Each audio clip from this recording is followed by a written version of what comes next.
Magnesium is more than just a number on a lab. It's a stress buffering variable. So it's not just a mineral number.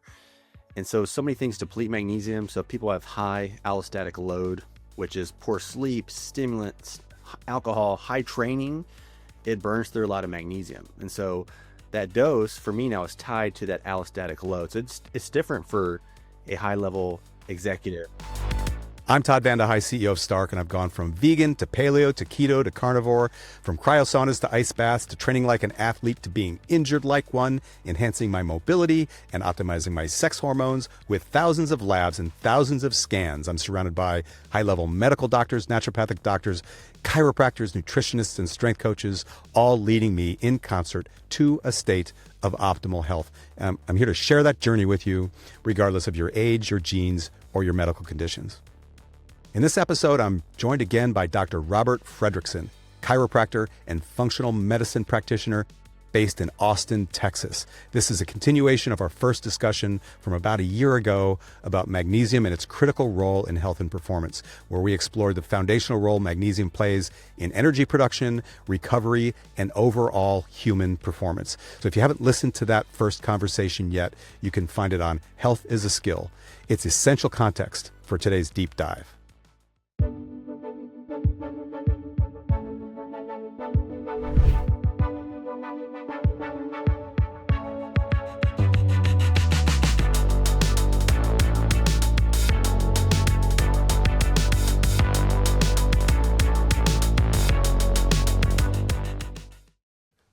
Great to see your face again.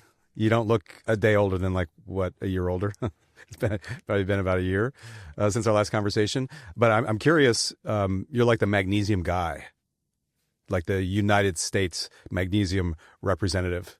What would you say the role of magnesium, how does it look like to you today versus a year ago when we first talked? Or has anything changed? First off, Todd, thanks for having me today. It's been a pleasure, speaking with you. And I appreciate being on the podcast again to share some insights on magnesium that are a little bit different than last year.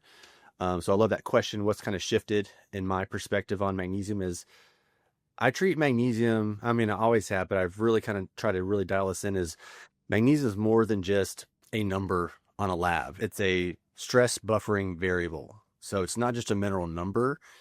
And so many things deplete magnesium. So people have high allostatic load, which is poor sleep, stimulants, alcohol, high training. It burns through a lot of magnesium. And so that dose for me now is tied to that allostatic load. So it's different for a high level executive. How do you measure that? Is this like a questionnaire? Questionnaires for patients, really diving deep, really understanding their lifestyle, their behaviors, what drives them.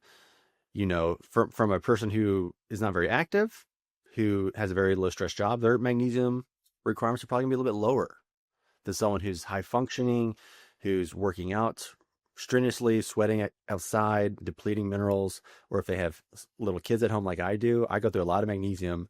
I take about 1,000 milligrams to stay in balance for me. A day, 1,000 milligrams a day. Yeah, and that's on average from all the supplements together. That might seem like a lot to people, but I just now reached my threshold of 6.0 RBC magnesium, and for the magnesium, man, that was I was like, I need to be here. So, and I finally got there, and we'll share that today. But that's something that I've really trying to be dialing in, is that everyone just takes a maintenance dose because they heard magnesium is good from their favorite influencer online, but they don't really understand the context. Like me, maybe me. Maybe you, maybe not. I know your lifestyle and you're pretty dialed in. But I'm really trying to look at patients' whole picture. So the labs, of course, play a part, but also what does their sleep depth look like? What is their HRV? What is their muscle integrity? How relaxed are the muscle tone? So those are kind of some more primary endpoints, and then we use labs as a secondary confirmation. That's interesting that you say, so you said 1,000 milligrams a day is what you're taking. For me. Our listeners generally won't really know what that means, but I'd like to expand on that a little bit. I'm there too. I take about 1,000 milligrams a day, maybe exactly. And in and among our patient population at Stark, that's a massive amount of magnesium. Is that what you see in your practice as well? Or do you have like 1,000 patients on 1,000 milligrams? Not every patient's taking this much. And maybe I'm just because I own a business. You're special. Yeah, I'm special. I have small kids. I'm a baseball coach. That depletes a lot of magnesium. And so I've just found through labs, and I get my labs done about every 3 or 4 months, constantly checking serum and RBC magnesium. And I've monitored this, and I just found that that works for me. So, and that supplement protocol, it's not a lot. I mean, it's 300 in the morning, another 100 to 200 during the day, maybe another 3 to 400 at night. And then we're including food sources too. So with the food, it's actually a little bit higher, but we don't get enough magnesium from food as most people think. And so, yeah, so that's kind of what's gets me going. And sometimes I take a little bit more if it's a high stress day, if I've been really depleted, if I've been highly stressed, didn't sleep very good. So many different factors and variables can play into this. Do you have any symptoms related to low magnesium levels that you experience while you're taking high doses that make you kind of step back and scratch your head and say, hey, maybe I need to take more? Well, in our last podcast, I talked about how like early muscle pain and trigger points are my early check engine light. Hey, we're probably low in magnesium. And so that's how I self troubleshoot. If I know that I'm clenching my jaw more than normal, or my eyelids twitching, or I'm just getting some muscle pain, or my stress, I'm just not able to regulate stress how I want to be. Those are some, hey, did I take my magnesium today? How much did I take?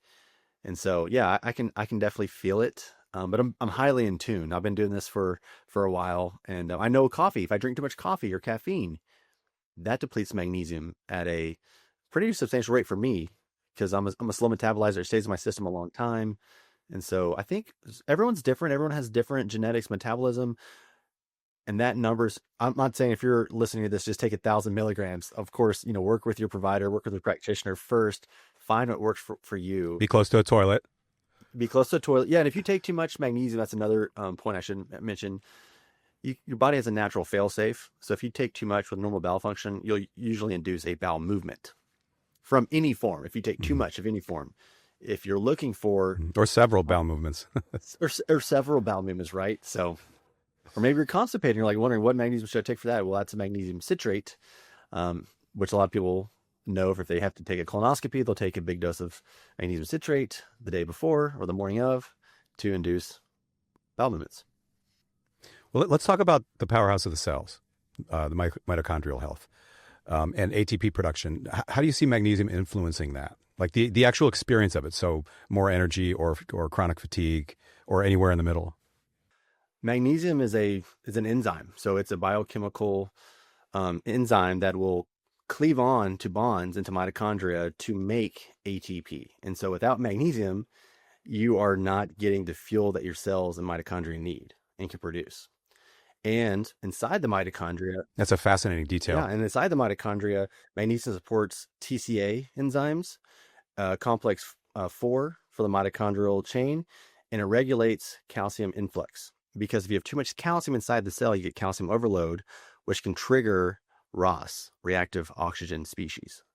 So magnesium is protective, and it fuels our mitochondria. So without it, we just don't have optimal function. Your body will actually it's so vital to our health. Your body will actually pull your magnesium from your bones to fuel the mitochondria if you're deficient. So if you don't have enough influx, you actually will pull magnesium from other sources in order to fuel the mitochondria. So you don't want to do that. You want to have enough supply of magnesium from supplements from food to have a natural kind of influx of these so that everything works properly. Otherwise, your body's going to use the magnesium that it has in other stores, and you don't want to get, bone loss, osteoporosis later on in life because you didn't have enough magnesium. And what foods are high in magnesium? Nut seeds are top of the list. So pumpkin seeds, chia seeds, almonds. Almonds is I wouldn't say the best source. They are a source. Lean leafy vegetables, one of your favorites. Dark chocolate is another source. Even some meats like fresh fatty fish like salmon are another source of magnesium. But I would say a lot of people who eat meat heavy diets, maybe more carnivore-ish, they can be potentially not getting enough magnesium because they're not getting the nut seeds, legumes, lean leafy vegetables, etc. So if you're on a carnivore type diet, you might be wise to check your levels and look at your hydration status and also look at mineral status like magnesium. Mm-hmm. Have you seen that in clinical practice? With carnivore? Testing people on the carnivore diet?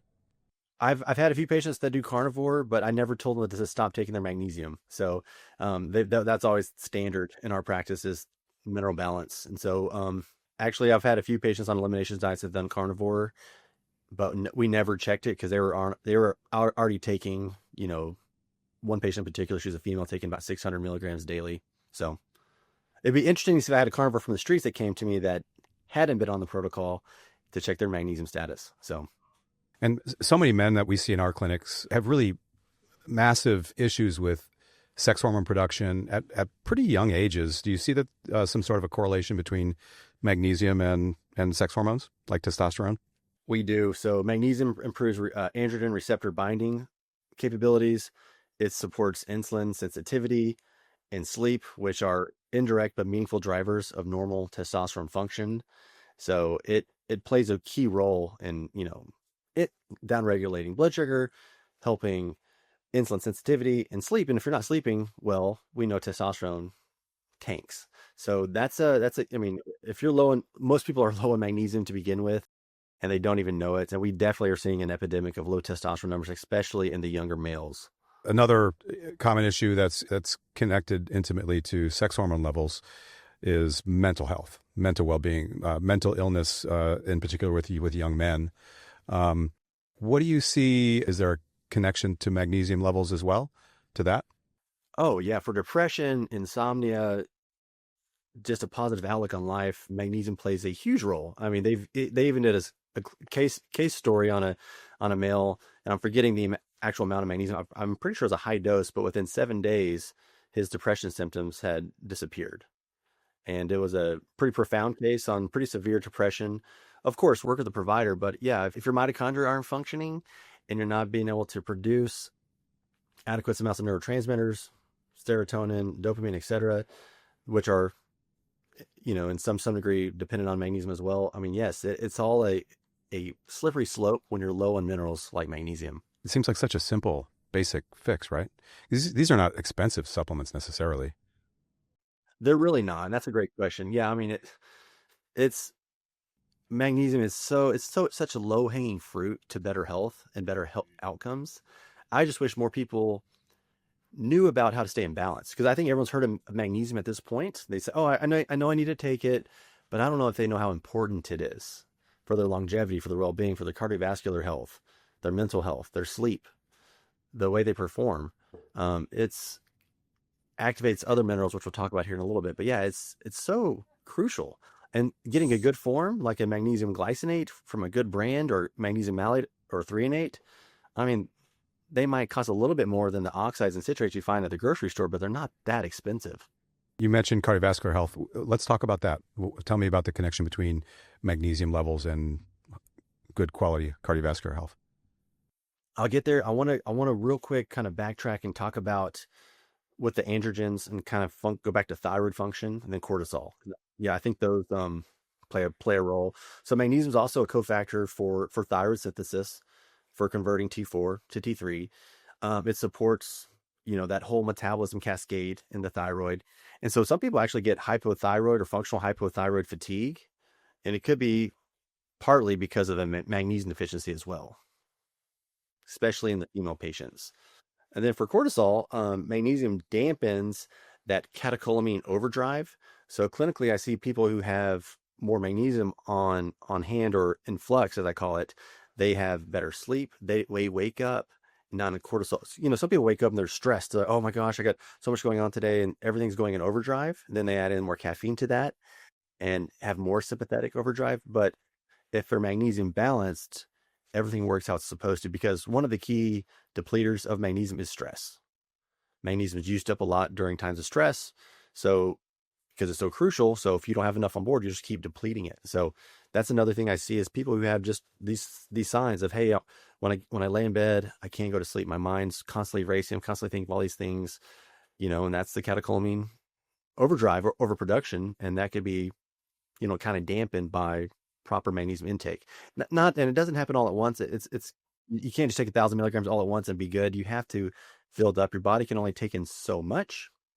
So you need to spread out your doses in a meaningful way. Typically, patients in my practice, they'll take a dose in the morning, sometimes at lunch, depending on the patient, and then at night. So they really try to spread out the supplement doses. And of course, they're eating magnesium-rich foods throughout the day. You mentioned it takes a while to ramp up magnesium levels in your body. Like how long, what's the range that you've seen it take your patients to go from where they are suboptimal level and experiencing problems associated with low magnesium levels to what you would consider optimal? So I like to give patients the biggest bang for the bucks. We do typically a magnesium load protocol. And what that is we actually will load their system, and we'll kind of go into that 800 to 1,000 milligram range, depending on the patient. It's going to be different between genders and different body weights and all that sort of thing. But we really try to load their system and, get a lot of magnesium on board versus only taking a maintenance dose at night. Because some people say, oh, I'm deficient in magnesium. I'm going to start taking 2 capsules of this product, and everything will be better. Well, yes and no. Sometimes you have to load first for 2 to 3 months to get to that optimal range. And some people are so deficient, they take magnesium in the low dose and they already feel miraculous. They have the restless legs are gone, the sleep's improved, their energy's back, they're not getting agitated like they used to. But in my experience, it's about 2 to 3 months to get to that range. Then you can maintain it. And then some people can get by with taking, just 1 dose daily if that's that works for them. That's what keeps them in balance. But my whole, I guess, premise of magnesium is to find what works for you, find what works to stay in balance, and stick with it. If you're eating a lot of magnesium-rich foods, you're managing your stress well, and you're getting by with only 250 milligrams for your favorite supplement, then that's fine. And labs are showing that you're in balance. That's great. Stick with it. But times, stuff happens in life. Stress happens. We can't get away from it. But how we manage it and how we overcome it is a big tenet of staying in magnesium balance. Well, it sounds like it takes a while to get up to an optimal level. 2 to 3 months, I think, is a long time. Yeah, it just depends on the patient. Like a marker I look at is the red blood cell concentration of magnesium. Serum is a kind of a poor measurement of the actual magnesium in your body, and it's less than 1%. But the RBC, magnesium is intracellular cation like potassium, so it exists inside of the cell. And so if you're looking at a red blood cell marker of magnesium, it takes time to build up. And red blood cells, they replicate and regenerate every 120 days. So if you need to wait 3 months to then recheck before you do this. But yeah, it takes time for magnesium to get properly assimilated into the body, because some people are so deficient that they're just taking magnesium from other storage sites like their bone, soft tissues, to keep magnesium in balance, because it is required for so many different biochemical reactions in the body that they may not even realize that they're so deficient until they start feeling, oh, now everything's starting to function better. I have more mental clarity, less brain fog, maybe it's more severe stuff like heart palpitations. My blood pressure's gone down. All these different things for cardiovascular health, which we're mentioning, it has a huge effect with magnesium. And just, I think so many people are starting to realize, hey, magnesium is important, but I think what they don't realize is what do they need to do to stay in balance for life. And that's one of the keys to longevity, in my opinion.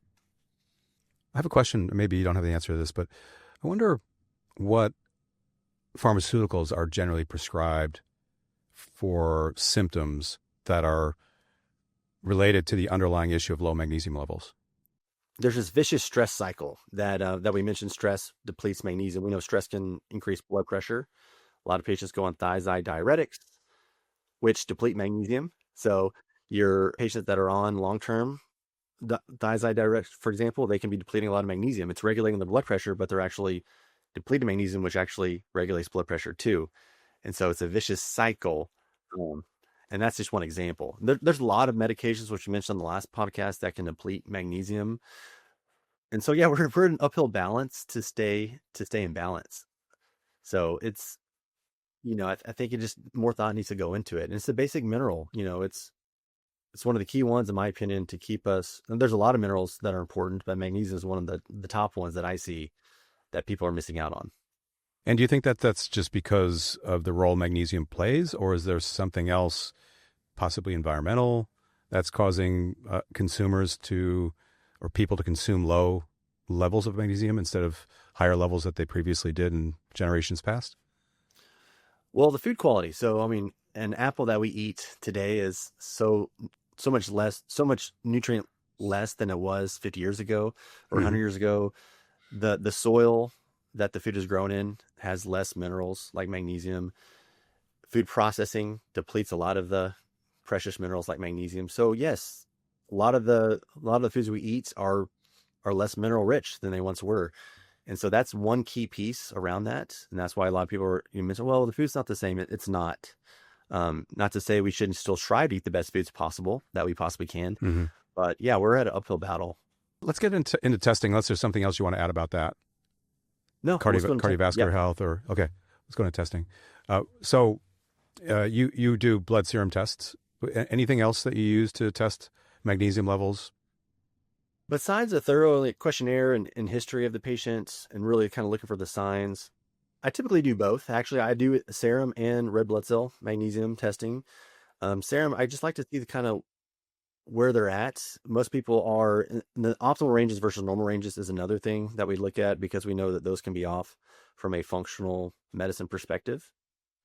For example, you could be at a serum magnesium level of 1.8, which is clinically low in my opinion. And the general practitioner say, oh no, your magnesium's fine, but you're not fine. You're not even close to that 2.2 to 2.5 range that I like the serum to be at. And also, I think the better test is the RBC magnesium because it actually shows what's inside the cell. But I did a case study myself and I looked at my serum and I looked at my red blood cell. One time I was during a time of stress. So I saw my magnesium that had gone from 2.2 to 2.1, which made sense because under stress. But my RBC magnesium was still going up, so creeping upwards, which showed, hey, I was under stress, my magnesium getting pulled, but the intracellular content was going up. So that's what I like to see because your serum is going to be very, very imbalanced. Your body's going to be trying to keep that as balanced as it can. If it's not, if it's super low, it's more of a critical condition that people see in the hospital. And so that could be, a bigger sign for, the cardiologist in the hospital or the nurse when they see a super low critical level of magnesium, because we typically just don't see those in, clinical practice, but it is important. There's other tests. There's like an ionized load test that you could do where you have to urinate in a cup for 24 hours and it's very hard to do. And it's more for research purposes. I did do it. So collect all of your urine for 24 hours? Yep. And that's supposed to be kind of like the gold standard for looking at your magnesium output, and how much is actually in your system. But I just can't recommend that to patients, unless it's in a research study, because patients are not going to carry around this jug. And I was doing it for my, from when I was in the research for my book, and I was like, this is not going to work for everyone. So I did that too. Did you? Okay. Not cool. Yeah. It's not cool. Yeah. I mean, it sucks to walk around, during the workday with a jug in your hand of pee. That's not. Yeah. That's not the yeah. And I was traveling too for doing. Put it in your trunk. Yeah. Yeah. So then if it spills, Yeah. I'm like, oh my gosh, your day is done. So. Yeah. What about other physical or behavioral signs that we haven't talked about? So we talked about you said your eye gets a little twitchy if you feel like you've got low magnesium levels or they're not optimal. Muscle aches and pains and disruptive sleep. Restless leg syndrome is another, right? Are there others that maybe our listeners can? There's a whole list, and in my book we have, which is actually this is a cool thing. It actually, a research article actually used some of the signs of magnesium deficiency in one of their published research articles, which is pretty cool. This happened earlier this year, but that's very cool. Yeah. But to summarize, tight calves, tight muscles, tight hamstrings, eyelid twitching, restless leg, low stress tolerance. What's that? What's low stress tolerance? Like your kid, asks too many questions and you're like, suddenly, this normally it shouldn't bother me, but today it is, or your boss said, hey, I need you to get this to me by 4:00. And you're, oh gosh, you're going to all this panic mode, which normally shouldn't affect you like that. But suddenly you're noticing that normal situations in life are causing a lot more thoughts and panic. Your mental well-being, you're not as, positive or optimistic on life. And you're starting to know that you're just not very fun to be around. It might be that you're magnesium deficient or you're craving soda, coffee, sugar, all these things. I did a lot of research on this. I couldn't find any clear-cut research, but I've seen this in my practice where people are like, hey, I'm constantly craving dark chocolate. And we know that can be a sign of magnesium deficiency because we know sometimes your body craves what it needs And dark chocolate could be one of those things because dark chocolate does have a lot of magnesium. And I know that you love dark chocolate, use that in your coffee. I love dark chocolate as well. So I do. I do. Yeah. Maybe I'm magnesium deficient. I don't care. I'm going to drink that dark chocolate with my coffee no matter what because it's delicious. A good craving to have, right? I mean, there are lots of others that are not so beneficial as dark chocolate.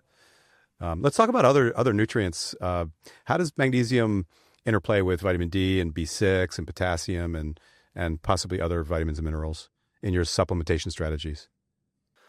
yeah, that's a great question because everyone hears about vitamin D. Oh, I need to take vitamin D. First, check your levels before you take vitamin D. Make sure you're in the optimal range because so many people are not either. And then another thing is these things aren't regularly tested. What would you define as optimal range for vitamin D? So in my practice, I mean, the conservative numbers, we want patients to be 60 to 80. Now, if we're dealing with something more complex and they're on a special protocol, we might go a little bit higher for time being. I know some practitioners like it higher, but to be more on the conservative functional approach, 60 to 80. Is y'all's somewhere around there? Is y'all's different? Yeah. Yeah. Right around there. Yep. Mm-hmm. Yep. Optimal levels. Optimal levels. We know that the normal level is anything above 30. And if I see a patient at 31 or 32, we're considering that very low in vitamin D. So magnesium, how it interplays with vitamin D is it activates vitamin D to its active form because you can't just take a vitamin D supplement, then instantly gets converted to the body. It's got to go through the kidneys, through the liver, and it's got to be to the usable form. Well, magnesium is required for 8 different steps of conversion of vitamin D. So actually taking vitamin D can actually use up magnesium. A lot of people don't realize that. So you could take, for example, someone's low on vitamin D and their doctor says that we need you on 50,000 IUs of vitamin D for the next 5 days. You're going to be going through some magnesium to convert that vitamin D to its active form. A lot of people don't realize that. So I've never heard magnesium that. plays a key role in that. Also, if you're really high in vitamin D, so if some patients, they take the bottle incorrectly and they get to really high vitamin D levels, and we'll say, hey, quit taking the vitamin D for this time frame, keep taking your magnesium. One, because it regulates calcium balance is one of the key reasons. So we talked a bit about you being really active and you burning through more magnesium and others being more sedentary. How do you adjust protocols for people on opposite ends of the spectrum, like an athlete versus a more sedentary executive or an older person? Yeah, I mean, we definitely we want to dive deep into what their activity level, what drives them, what makes them happy, what do they like doing, what do they want to be doing if they're not currently doing it, and really kind of put a protocol together. So I had a patient who was pretty sedentary, but he was very resilient to stress. One of those just very chill personalities, stress kind of just rolled off his back, and his magnesium level was not that low, and he was, all the other metrics, high blood sugar, high insulin, inflammation, borderline high, but you would have thought from his history he would have been super low, but his demeanor in life and the way he handles stress, I was like, man, that means, because I'm very type A, so I run through magnesium a lot. So I'm constantly thinking of new ideas and ways to improve and all these sort of things. And, I do stress a lot. And so I go through more magnesium than others. But for an athlete, it's like, hey, I want to stay optimal. And I have this goal. I want to run a marathon, or I have this big event, this CrossFit event, whatever the case might be. We're saying, okay, well, let's look at your activity. Let's look at let's look at your dietary log. How much caffeine do you drink? Let's have a caffeine curfew for a lot of these people because caffeine can deplete magnesium. It can also interfere with sleep. So let's cut off the caffeine past 12 at lunch. And then let's really kind of put a protocol together. So we might do magnesium malate taurate in the morning.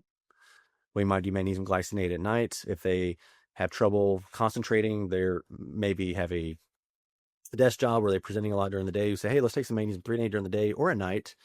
So it can really be, it's really individual for everyone. You can take malate at night, but I usually recommend in the morning.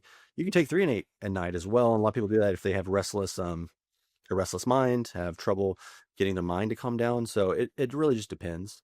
But yeah, so for activity level, it's going to be more magnesium in general, more sedentary.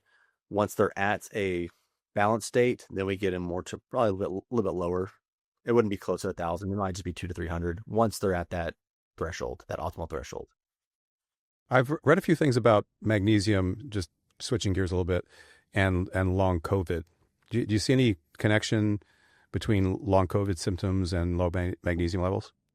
I see a lot of long COVID. I see a lot of people that can't recover efficiently. They have HRV imbalanced. But what magnesium does for these patients is it regulates their parasympathetic or activates their parasympathetic nervous system. It reduces the neuroexcitability. It can aid in endothelial function. It's not curative, but it is a low risk cornerstone for a kind of a multi-purpose use for these patients with long COVID, because typically their autonomic balance is a whack. It's a mess. It's out of balance. They're not recovering well. Their sleep's horrible.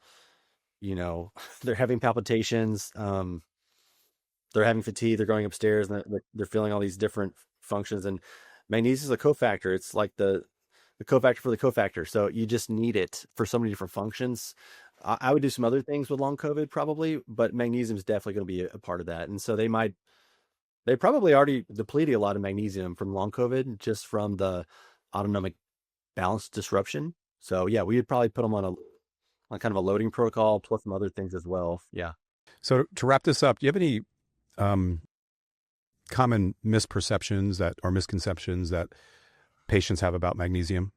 Yeah, I wanted to. One of the things I see a lot with magnesium is people think is they get so caught up in the forms. I mean, they're like, oh, I have to take 3 and 8 for my brain.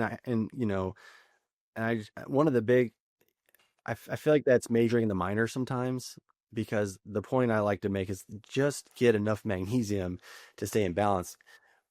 We know magnesium 3 and 8 is great for the brain. We know it crosses the blood-brain barrier. We have those studies.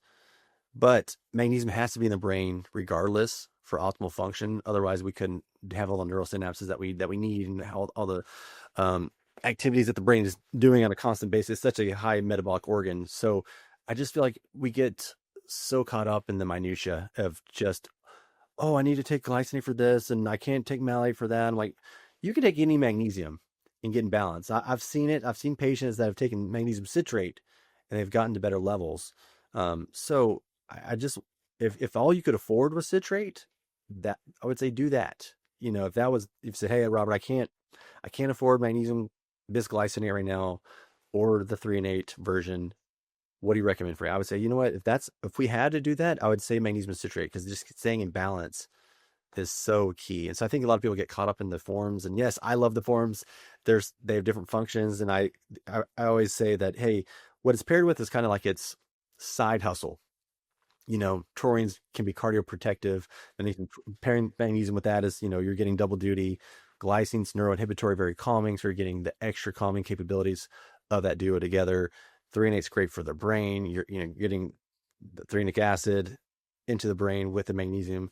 So but I think people get so caught up in the forms, and I'm like, forms are important, but they're not everything. You know, if you're staying in balance and you're managing your stress well, and you're eating nutrient-rich foods, and you're sleeping well, and you're really taking care of your body, and you're taking magnesium, like, you're going to be in good shape. But I think with the different forms, people get caught up in a little bit more. So, but it makes sense. Yeah, they hear stuff online and videos, and they're like, oh, I have to take this form for this, and so yeah, I get it. And another thing for that is a simple test for magnesium deficiency. To see if they're deficient. I created like a questionnaire. It's pretty long, but there is a questionnaire you can kind of go through and measure your deficiency status, which has been correlated in a research study with serum testing. So if someone didn't have access to a blood test, they could do this questionnaire and kind of see where they're at. And I can send you this link after, to link in the show notes, but that is one way to do it. Of course, I'm always test don't guess type of person, but we know not everyone can do that. And also another misconception I wanted to mention is, just because your serum magnesium test came back normal, say you came back 2.2, but you're still exhibiting signs of magnesium deficiency, it might be normal or optimal on paper, but there might be some more digging to do. Like, we might say, oh, well, but you're still having signs. Your body's just pulling a lot of magnesium from other sources right now. But you know, what is your bone density at? How's your muscle tension? How's your stress tolerance? All these, how's your HRV? How do all these things interplay together? So it's just diving a little bit deeper. And I think that's another thing I see a lot is people, oh, I'm normal on my labs, but I'm not deficient. The doctor says I'm good. I'm like, well, let's define what normal versus optimal is first, and then kind of look a little bit deeper. Mm-hmm. That makes sense. So what are you most excited about coming up in your clinical practice or research? Are you planning any books, any additional books? Yeah. So when we launched Magnesium Answers, it's a lot of feedback I got is, hey, it's a great book, great resource. No one, I knew going into it, no one is going to read a book from start to finish. I knew that going into it, but I wanted to be kind of a reference guide where people can kind of go back to say, oh yeah, I need to look on more signs and symptoms of magnesium deficiency. So I can go back to that. But everyone wants to know about the forms. And so I have a book. I have enough content to produce a book on the different forms, on what the different forms are, what they're useful for, and then staying in magnesium balance for those that need it. Because that's what everyone asks me. What form should I take? I've heard about magnesium, but what form should I take? So I want to give them that answer to that question. Yes, these forms are important, but I also want to make the overarching premise. Yes, the forms are good, but staying in magnesium balance is key. And how you get there, you can get there in a bunch of different ways. So there's a couple other minerals, and I won't go through all. I know we're low on time, but vitamin B6. This is something I found kind of clinically relevant. B6 peroxidine phosphate, or the active form P5P, has been shown to actually increase intracellular concentrations of magnesium. And so I started taking, the only thing I changed in my routine is I started taking a magnesium glycinate product with P5P in there, and started really looking at how much vitamin B6 I was getting as well. And that actually increased my levels to that optimal range for RBC magnesium, which is 6.0 or higher in my book. So. And you'd been struggling to get there previously? Yeah, I'm the magnesium man. I should be at this optimal level, right? So I was like, hey, well, why am I? That was always my end goal. Like, where am I? Yeah, you should be. When am I going to get to 6.0? And I finally achieved it. I'm at 6.2 right now, which is great. Now the name of the game is staying in balance and staying there for life. So, can you feel it? Can I feel it? I can feel when I'm not in balance of magnesium. I can feel like, yes, I played in a baseball term the other day, and I could feel, yes, I depleted a lot of magnesium. I was sweating, I was running, I was active. So I can feel when I'm not in balance. That's another thing. Sometimes you don't feel these things. Sometimes you take vitamin D, you don't feel it, but it takes time to build cellular resilience. And so I think that's what a lot of people, they don't trust the process sometimes. They need to just kind of stick with the plan, stick with the process. And, magnesium's low-hanging fruit to better health. So. Yeah, and reasonably affordable. And that the blood tests aren't that expensive either, are they? Yeah, they're not too bad. It's a simple add-on. A lot of times they're not tested routinely. So if you're going your general practitioner, say, hey, I want to get my magnesium tested, ask them for RBC magnesium. If they can't find that one, serum is, the next test to look at. But just get a baseline and then go from there. And if they roll their eyes at you, go find a different doctor or insist that they run that test. I mean, they're there for you. I've had those experiences too. There's so many different ways now to get tested. And so you can, so there's if you can't find a test, you can find a practitioner that'll do it. So for sure.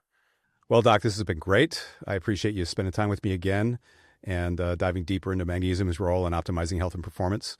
For those of you listening, go back and check out our first conversation, Magnesium's Critical Role in Health and Performance.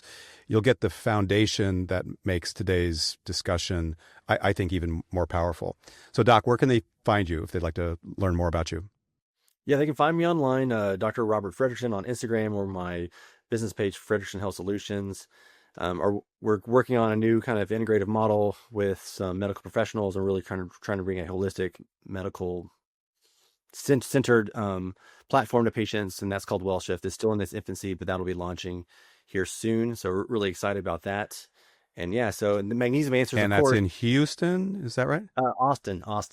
And then Magnesium Answers is on Amazon. So just Google or search Magnesium Answers book on Amazon, and it should pop right up. You can get the hardback or the digital version.